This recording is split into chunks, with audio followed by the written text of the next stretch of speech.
di pikiran iki dan ini pasti benar.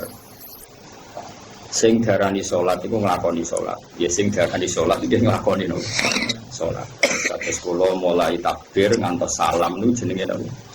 Salat. Kemudian kita ini hidup di dunia nyata. Misalnya kena ramangan itu ora iso salat. Go awak lemes iku ngadeg ora iso apa meneh napa salat. Sehingga ada wasail wong kon mangan ben kuat salat. Kemudian ada wasail lagi, misalnya gini, ini pengono tenan. Nabi Ibrahim itu nabi yang luar biasa. Beliau Khalilur Rahman. Dia tahu kalau fisik manusia itu kalau tidak makan itu tidak bisa sholat. Sehingga beliau itu ngerayu pangeran, ya Allah, Rabbana liyuqimus sholat faj'al afidatam minan nasi tahwi ilaihim warzuqhum minas samarat. Gusti, tiang-tiang Mekah, utai pecinta Mekah atau siapa saja yang Islam, niku paringi kelar mangan. Dan nak kelar mangan itu ben kelar sholat. Sehingga para ulama juga mengkiaskan, misalnya begini. Kalau kita tidak punya otoritas politik, maka sholat dilarang.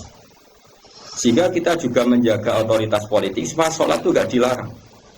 Caranya gimana? Misalnya gini, saya ini buruh di pabrik milik Cina yang non-muslim.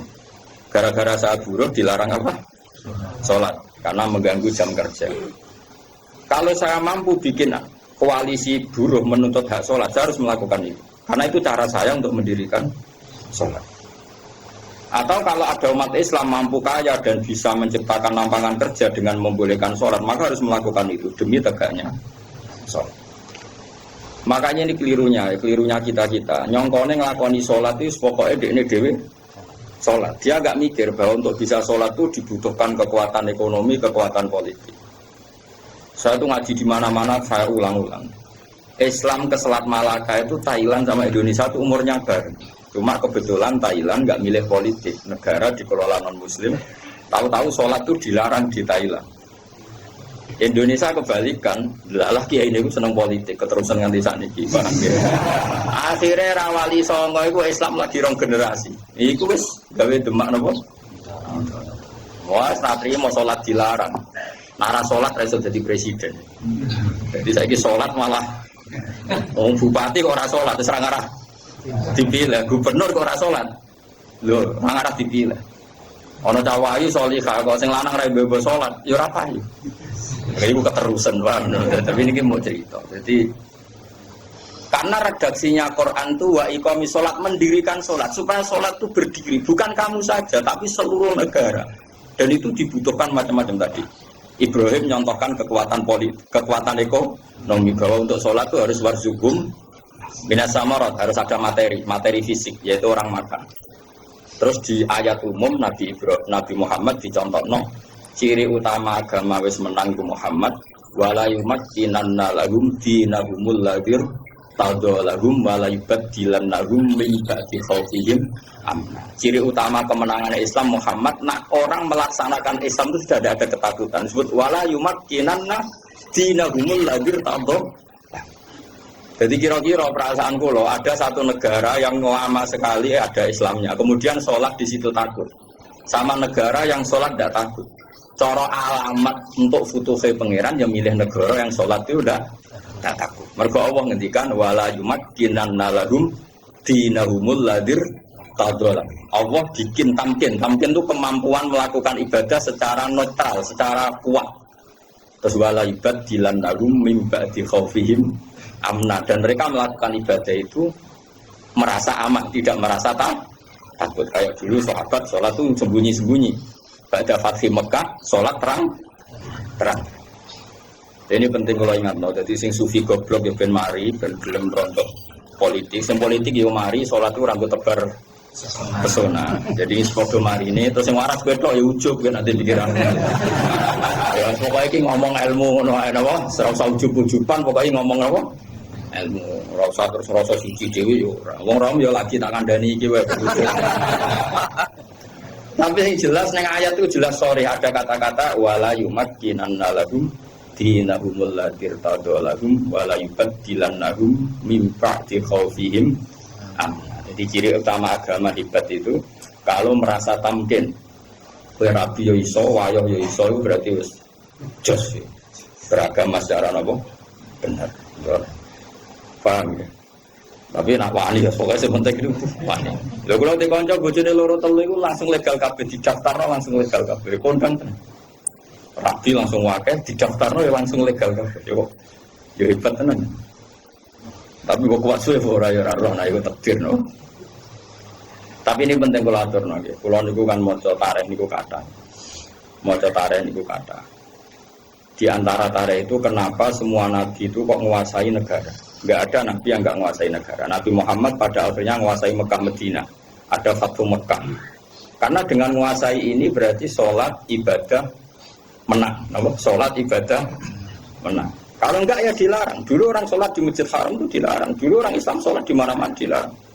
Sampai Islam kuat, terus berani terang-terangan sholat fasda gimana kok? Dumah. Di Indonesia sekarang luar biasa. Malah pejabat yang enggak sholat itu dijeng wong. Sekira-kira malah ada di. Golek bojo wong ra salat saiki kangenan. Musibah. Wes pokoke jos. Tambah kowe ketok khusyuk, sawangane tambah gampang rapi.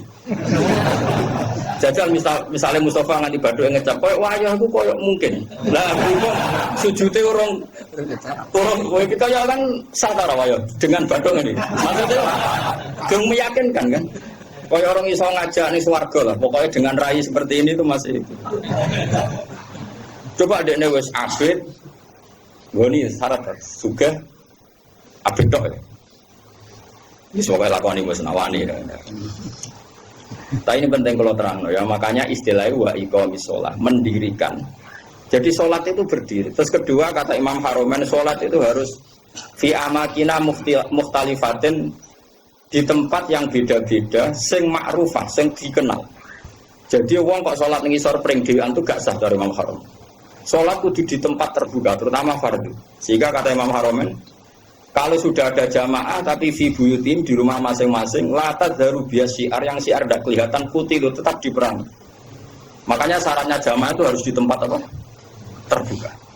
Karena ini butuh syiar, butuh show bahwa Islam ya demi sholat, bukan sholat demi Islam. Jadi kita bela-belani kelar mangan ya ben kelar sholat, menguasai politik ya ben sholat tidak dilarang. Kita menguasai publik biar publik terinspirasi oleh hukum Islam rupanya apa? Sholat. Sehingga kata Imam Haromen, kowe sholat jamaah, maksudnya orang sah makili fardu kifayah, nah sekedar sah ya mungkin sah. Tapi jeko talahumul imam.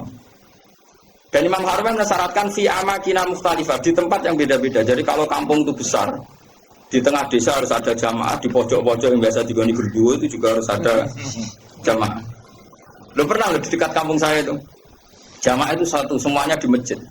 Saya bilang jangan semuanya di masjid. Itu yang pojok desa itu ada gerduwo. Aku kan gak musola di situ.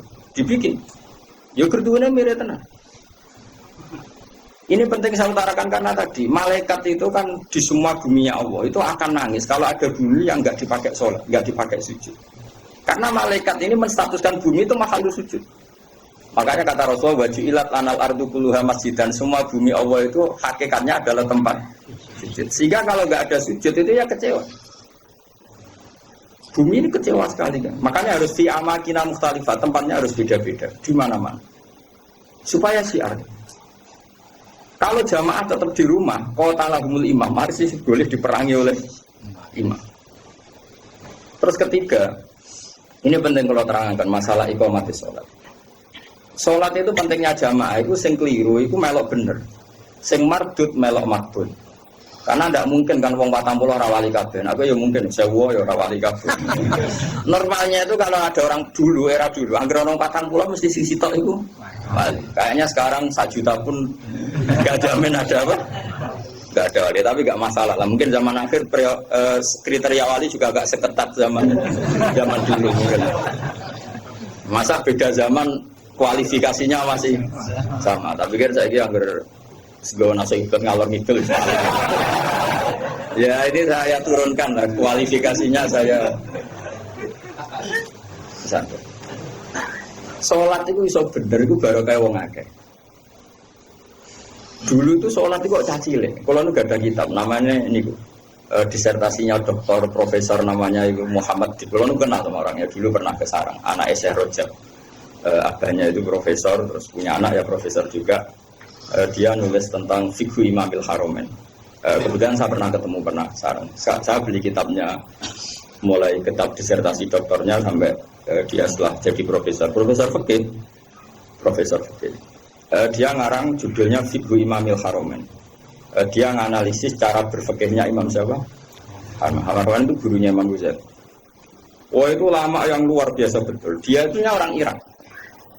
Mangkel deh, Mekah jadi kota mati mangkel ulama mandi kan. Dia udah pernah Mekah, nggak mulang ya ngawur-ngawuran. Ngawur yang ngalim tuh, coba apa yang ngawur.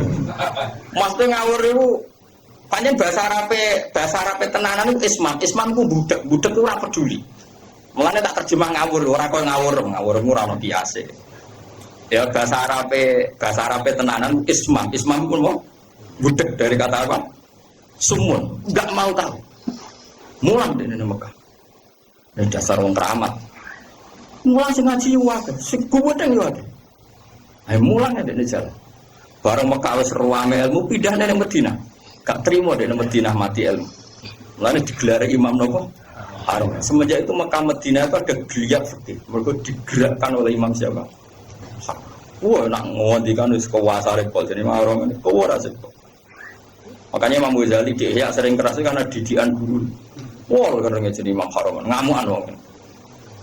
Itu beliau termasuk yang fatwa jamaah itu tidak cukup fi makanin wahid, kudu fi amkinatin mukhtalifah, di beberapa tempat yang beda-beda karena semua arduwa enggak boleh dipisahkan dari sujud.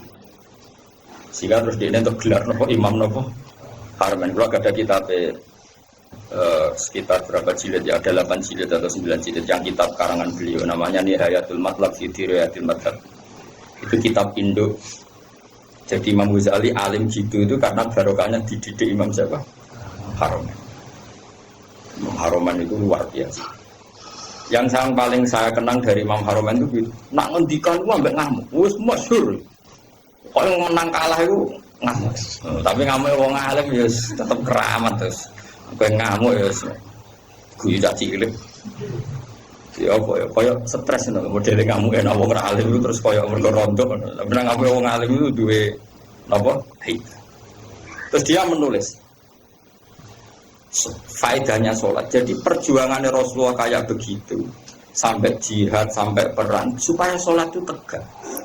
Makanya dimulai Nabi Ibrahim ketok nak beliau Nabi betul ngendikannya Rabbana liyuqimus sholat. Supaya mereka melakukan sholat. Cobalah karena mereka manusia kasih uang. Kasih makan, karena mereka kalau nggak makan nggak kuat. Robbana liyuqimus sholat. Saya bela-belain mendoakan penduduk Mekah punya uang itu mau supaya liyuqimus. Berarti fas sholat maksudah tujuan kita makan adalah ben kelar. Sekarang kan enggak. Ayo sholat sih ben mangan enak. Berarti mangane ku tujuan, sholat itu lan. Bagus innalillahi wa inna ilaihi raji'un. Mulane kena buka Ramadan. Niku cara aku sampe mangan sik, aja sok khusyuk terus ora usah mangan. Ben mangan sik ben salate tenang. Ayo salat sik ben bukane tenang. Berarti kowe bela-belani mangan, salate mau lantaran. Usum ndi kene. Ada ora wali-wali. Tak delok raine iku durung wali, mergo iku cek salah. Tapi nanti kualifikasinya diturunkan jadi wali supaya gampang jadi apa? Terus keempat begini masalah sholat. Kalau gak ada kitab Fathul Bari, sarahnya Bukhari. Itu nabi-nabi saking senengi sholat. Kata Rasulullah, wa ra'aitu Musa tahtal kasibil ahmar wa huwa qa'imun yusolli ala qabri. Saya melihat Musa pertama ketemu, dia masih di kuburan di tahtal kasibil ahmar. Ada gundukan merah dekat Yerusalem, itu sekitar berapa ya? Sekitar 6 kilo atau berapa. Karena kalau di teks hadis, saya ulang lagi, di teks nomor hadis Nabi Musa itu sebenarnya mau mati itu di Tih, mau wafat itu di Tih. Tih itu ya dengan Masjid Haram masih 20 kilo atau berapa, masih jauh. Terus beliau kata Nabi Musa, Nabi itu unik semua. Ya Allah, matikan saya romyatan bihajarin ila ardil muqaddasah. Saya inginnya mati hanya selemparan batu karena dulu gak ada kiloan, gak ada meteran, ukurannya romyatan dihajarin sekuat orang melempar batu, ya sedekat itu saya mati. Ya kira-kira berapa? Orang melempar batu itu paling berapa kilo? Kira-kira gak buanter, wong Arab loh, ojo wong rondo. Wong Arab wis bar mangan, ojo. Hah? Nak watune cilik tak gede. Watune gede kok. Ngajak matematika juga. Gak kira langsung. 100 meter par kan? Hah? Bro. Nah itu di situ Nabi Musa itu sholat. Kalau nanti teng makamnya Nabi Musa, makam itu tempat beliau sholat dulu. Teng kuburannya ini, meskipun kuburannya mustalaf alaih. Terus di Syarafatul Bari itu gini, termasuk yang ditulis Sayyid Muhammad dalam Mafarid Kewajiban Tuhan. Rasulullah itu saking seneng sholat ketika saya belum pernah ketemu para nabi kecuali pas itu kuburan di kuburannya sholat ke munfarid sendiri. Kan gak iso ngantongi jamaah mau ndak mau harus sendiri. Pas Nabi Muhammad mau Isra itu kan beliau di Baitul Maqdis. Semua sholat datang. Karena mereka hobinya sholat ini mumpung ada imam besar. Imam besar Kanjeng Nabi maksudnya ngono Bapak. Kowe kok aja terlalu jurnalistik. Mumpung ada imam besar, Imamul Muttaqin yang di takhim-takhim itu. Di takhim-takhim kan diterangkan yang ada kan musola-musola yang masih pakai takhim itu. Wa taqaddam tali sholati. Fasallah wa antal seperti terus wa taqaddam tali sholati terus wa antal imam. Kemudian para nabi datang, kamu maju dan kamu menjadi apa? Imam.